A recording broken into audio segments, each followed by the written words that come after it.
Alright guys, so for today's video guys, unboxing na naman. So ito ay gamit pa rin natin sa ating paggugupit. So galing pang China guys, no? Ayan, buksan na natin. Ayan guys, nakuha na natin yung balot niya. So wala siyang box, no? Naka bubble wrap lang. So, nabili ko lang pala to siya guys ng 1,255. Alright, tanggalin mo natin to dito. Ayan guys, ito lang talagang laman niya nakasama. So, apat pa rin yung guide. 1, 2, 3, 4 lang. Saka yung charger. Ayan. Yung charger niya pabilog. Ito guys, pabilog lang. Saka yung brush, saka yung taper natin. Ayan siya guys, napakaganda.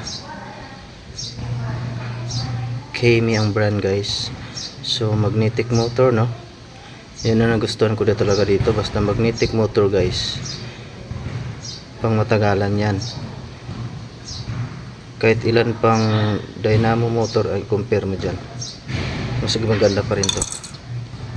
So try natin. Yan ang lakas, niya guys, no?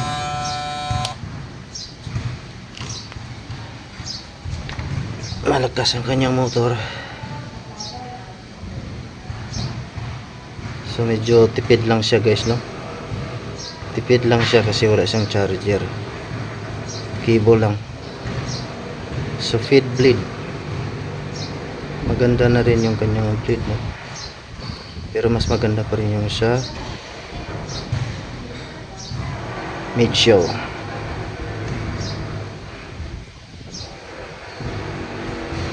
Nabili ko to sa Shopee guys. So meron na siyang timer guys, oh. Ayan, oh. Meron siyang percentage kung ilan na yung battery power mo na kailangan mo na mag-charge. So ang kanyang blade sa taas ay ceramic. Yan, mukha lang siyang bakal, kumbaga coated lang. Ayan guys, yung ating Kami KM1767. So wala pa akong nakitang review nito sa YouTube. Siguro bagong labas ni Kami ito guys. So, upon checking guys, wala siyang sabitan dito sa likod, oh. Ayan, wala siyang sabitan. Siguro may stand. Kung may stand to, maganda. Sobrang lakas ng motor niya guys, kaya sobrang ingay din. So, meron siyang click dito guys, pero tinanggal ko kasi ang pangit, ang tigas. Kaya tinanggal ko siya guys. Yan, o. Okay na yung wala. Lahat ng magnetic motor ko tinanggalan ko ng click kasi ang pangit, hindi accurate, hindi tama yung adjustment. Mabuti manual na lang kasi meron pa nun. So yan guys yung kanyang model, magnetic motor. Parang malaki siya guys, malaki yung kanyang motor dito, windings. Tapos mahaba yung play, oh, kasi mataas yung spring. Ibig sabihin mataas yung ganun, mahaba ang play. Ayan, tapos meron siyang battery percentage guys. Ayan, oh, maganda rin yun. So bisa akong observation guys, wala siyang delay, hindi gaya dun sa mga W Mark tsaka VGR, may delay yung kanyang pag switch on. Dito wala, oh, wala siyang delay. So dito guys sa bleed, medyo napangitan ako kasi maluwag doon sa mga standard ko na clipper guard o mga guide ko, maluwag. Dito banda maluwag, dito medyo maluwag, maliit konti siguro ito. So So yan lang napansin ko sa kanya. Tapos yun nga, sa sobrang lakas medyo maingay talaga. Siguro gagamitin ko lang to pag makapal ang buhok. Pero pag mag-blending ka bandang tainga, medyo masakit sa tainga talaga. Iwan ko na lang kung kakayanin ng customer. Ayan o, ang tunog. Ayan guys, ang tunog niya. Medyo maingay talaga. Pero para sa akin, tahimik na rin siya. Compare ko doon sa mga original na magnetic motor, ang ingay din narinig ko.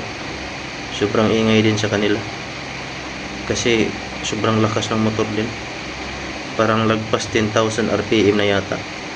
Para sa akin, hindi pala maganda pag sobrang lakas ng RPM. Kasi sobrang ingay din. Yun naman ang disadvantage sa kanya. Maliban na lang doon sa mga magnetic motor na wall na corded, tahimik naman yun. Hindi ko alam dito bakit ang ingay. Kung tutuusin, mas malakas pa yun kasi direct sa plug outlet. Alright, so yun lang ang update guys sa aking clipper na Kemi KM1767. Ayan guys, no, so ito yung issue ng nakuha ko na Kemi. Yung bagong model nila guys, pangit. Alam mo kung bakit maingay siya? So sobrang layo itong spring na to. Ayan, kaya maingay. Babalik ko siya. Masakit sa tinga, ganun kaingay guys. So pakinggan nyo yung tunog. Ayan, sobrang ingay niya. So sablay ang gawa ni Kemi. Pangit ang gawa na to. Yan guys, maganda sana siya kaso sablay yung pagkagawa. So meron ako ditong BGR. Hindi ganito kalayo yung spring. Yan, sobrang layo. Kaya siguro maingay dahil dyan. Walang kinalaman dito eh. Maganda yung blade niya.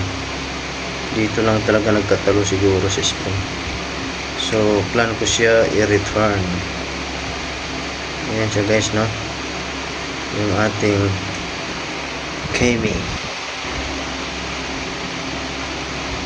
So ayan guys, ito yung ating DGR, no.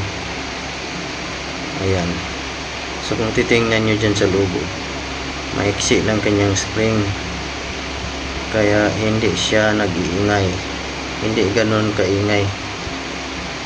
Yan, pakinggan nyo. Ayan siya katahimik. So hindi gaya doon ng Kemi, sobrang ingay. Kaya sa customer yon, ang ingay nun, sakit sa tenga.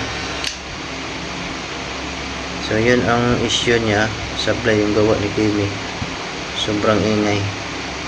So mas maganda pa tong BGR.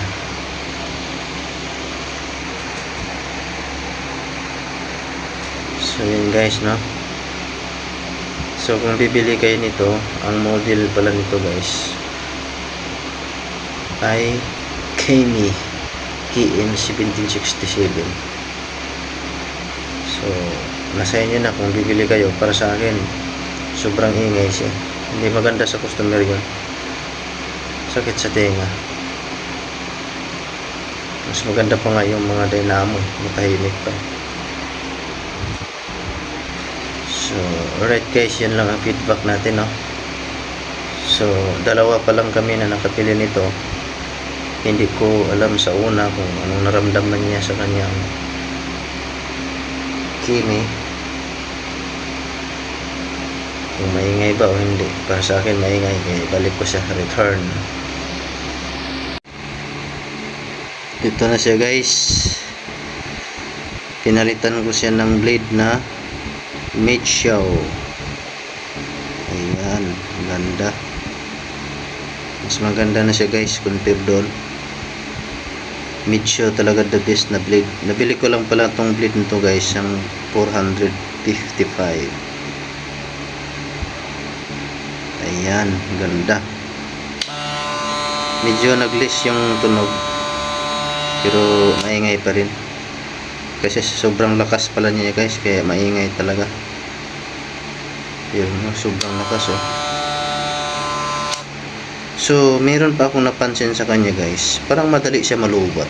Ayan oh, tinisting ko siyang ulo. Ganun na ang ano niya, percentage. Mga dalawang ulo. Ayan na yung percent niya. Siguro normal yun kasi malakas yung kanyang motor. So gagamitin ko lang to pag sobrang kapal ng buhok. So isa pa dito guys na sablay ni Kimi. Nakita nyo tong kanyang model KM 1767. Pero pag italikod mo siya guys, nagiging KM 1768. What the F, Kimi? Sablay na naman. Wala sa, hindi dumaan sa quality control. So yan lang naman guys. Ito lang nakakalito sa kanya. Ano ba talaga? Ano bang model ito? KM 1767 or KM 1768? Alright. Yan lang mga idol, mga busing, mga kabarbero dyan. Alright, hanggang dito lang guys. Maraming salamat sa panonood. KM 1768. Bagong model nila guys, bagong labas.